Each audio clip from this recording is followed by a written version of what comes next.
Hello, sweetheart. Welcome back to Culture Shock and Shufflemancy with Sachi the Scorpio.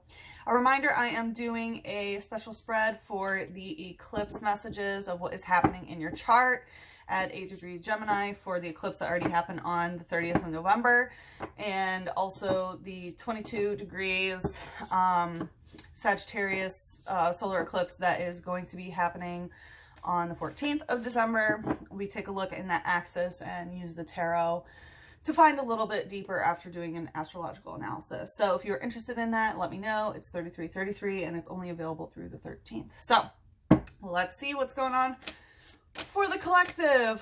I feel like things have been going a little bit fast paced, like I'm running out of breath, so people might be exercising, maybe getting out a little bit more, but it feels like there's something that's been trying to get run to. I'm hearing that the first song wants to come out.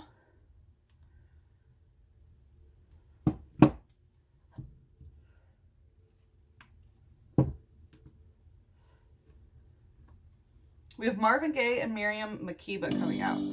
Okay, Nikita by Elton John. Now that's what I call music 6. Okay, so like Nikita kind of rhymes with Makeba, so I feel like Miriam wants to come out first. But we have, you know, the number 6 coming out, which has to do with day-to-day activities, health, discernment, service to others. So it seems like maybe that is kind of the focus. So we have masculine and feminine energy coming out today, which is good. It does look like they're kind of, you know, going hand in hand. But with the feminine, the attitude is, if times are broken, it is our job to mend them. And we definitely have been seeing this energy of, you know, yesterday we saw the feminine wanting to try to bring in the heavenly realm, right? Like the Dolly Parton type energy, you know, help children and, you know, use their money wisely. So it does look like the feminine is like, all right, there's some shit that's broke and I'm going to fix it. The lifestyle is, your joy makes fools of your oppressors. So there definitely is this energy of, you know, instead of, you know, it's so weird. I'm like hearing like spitting a spitball at like your enemy or whatever, or your oppressor, or trying to, you know, oppress the oppressor or whatever. It's more about encapsulating the inner joy and manifesting your own reality, which is joy, right? It makes fools of the people trying to oppress you when you are still in a higher vibration of joy. I hear that the next song wants to come out. Steppin' Heads by Sin. This is a dubstep collection. So Steppin' Heads, I definitely get that this is kind of like stepping on the heads of the oppressors, kind of. Because like, it's okay. So with, I'm going to get too drawn into that song. So, you know, because it's dubstep collection 8, 8 is the number of cycles. So this is a cycle that is repeating, and it has to do with, you know, sinning, so to speak. So like, do you step on your oppressor's head and curb stomp them, or do you go and live your life joyfully and let them vibrate out of your reality in some ways? I know that might seem a little, coming from a weird perspective, right? But everything manifests from our projected perception in some way or another. So we have the inspiration is, in an age of liars, the truth is dynamite. So there is this energy of the feminine knowing like, you know what, my joy is what is going to lead me to not be oppressed in any sort of way. And in an age where there are so many lies, and we're seeing the matrix kind of break down and seeing through the veil, seeing through the lies, you know, the truth is the dynamite. And it looks like the feminine has the truth on their side, and they're like, you know what, that's really all I need here. I'm hearing the next song wants to come out.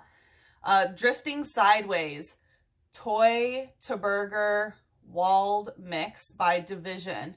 Best of Division disc 2. So Drifting Sideways, it does seem like the feminine might be drifting a little bit sideways. Toy to Burger, Walled Mix. I'm hearing that there is a little bit of a division between the feminine and the masculine when it comes to still how, you know, dynamite is still being used in some sort of way. Let's find out a little bit more about Miriam.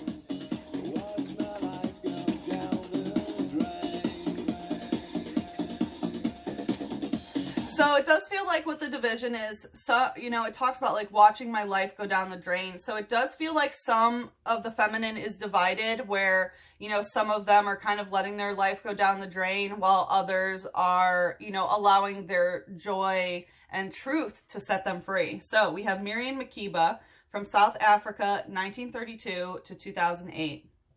The South African singer Miriam Makeba was banned from her homeland for 30 years and subsequently exiled from her adopted America, but she became a superstar of world music decades before the term was invented.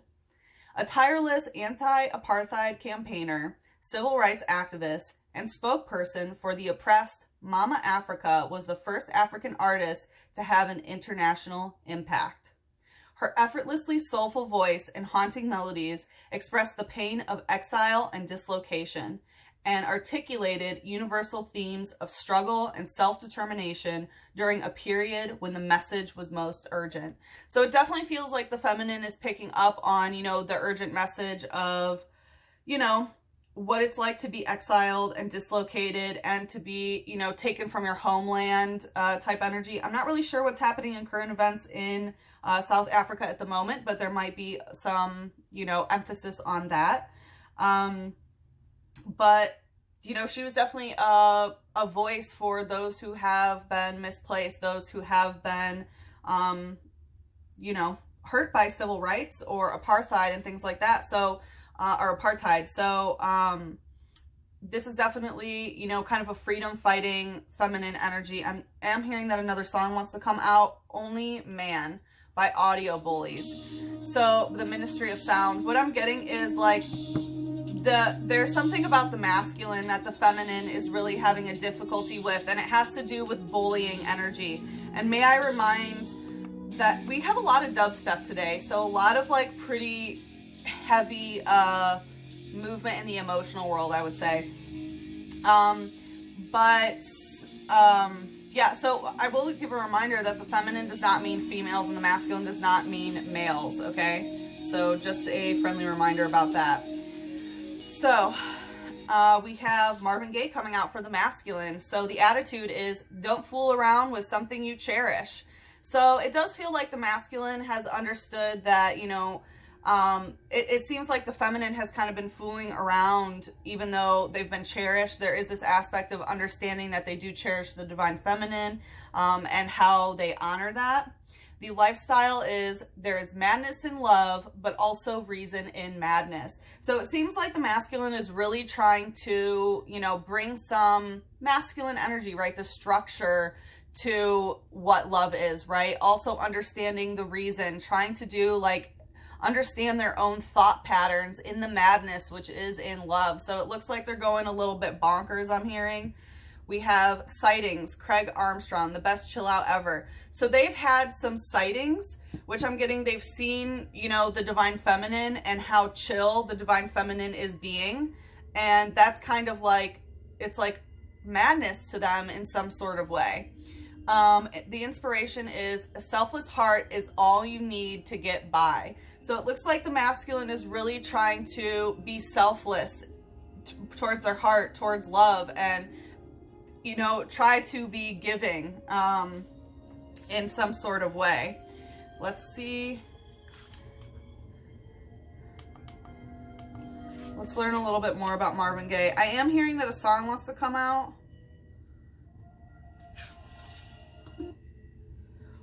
Rush and Push and The Land Is Ours by the Smiths, Strange Ways. I was gonna say there is also, it feels more like the divine masculine that is more on the gay end. I will like mention that.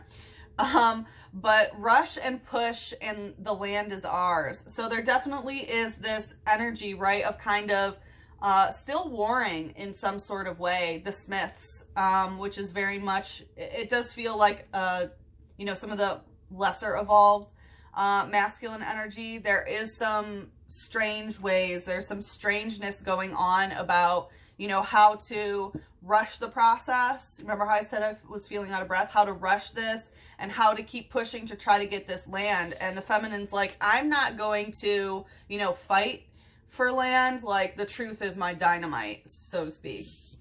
So we have Marvin Gaye, United States, 1939 to 1984. Blessed with one of the most sublime voices ever to grace popular music, Marvin Gaye had the rare courage to pour the pain of his deeply troubled life into his art. So there definitely is this aspect of the masculine feeling troubled. Let's see more about this. If I Could Turn Back Time by Cher, the greatest driving ballads. So as you can see, there's like a full moon. So it seems like the full moon eclipse that happened in Gemini has really, you know, influenced the masculine to be like, oh, if I could just turn time around. They have some, I don't want to say regrets, but the reflections that they're going through is bringing them down a little bit. So it says, immersed in the African-American religious experience and particularly sensitive to the harsh realities of American society, Gaye's inner life was marked by what he saw as an irreconcilable conflict between good, as represented by his strict religious upbringing, and evil, sex and drugs. His personal ballads took place on a thin line separating spiritual yearning and sexual desire. His songs, like prayers, were filled with a longing for selfless love that transcends ego and turns our hearts back to the source of art and life itself. Yeah, the masculine is very much, you know, understanding this conflicting energy between, you know, the temptings of like the earthly realm and also, you know, their spiritual wellness. And it seems like the masculine is really going into that and trying to open their heart and be selfless in order to really open up and, you know, not fool around with something that they cherish, which is the feminine. I am getting a message that one of these wants to come out. Let's get some advice for the collective. Going right to the book, we have Cloister using Surf. Yeah, as I mentioned, there's a lot of water energy, a lot of emotional energy. Surf is an attack that like, whoosh, it's like this giant wave that crashes over you. So it does look like a lot of water is being healed for the collective. Cloister is known as like a pussy Pokemon. I mean, it looks like a vagina and it has a clitoris on it as well. So definitely some heavy feminine energy here.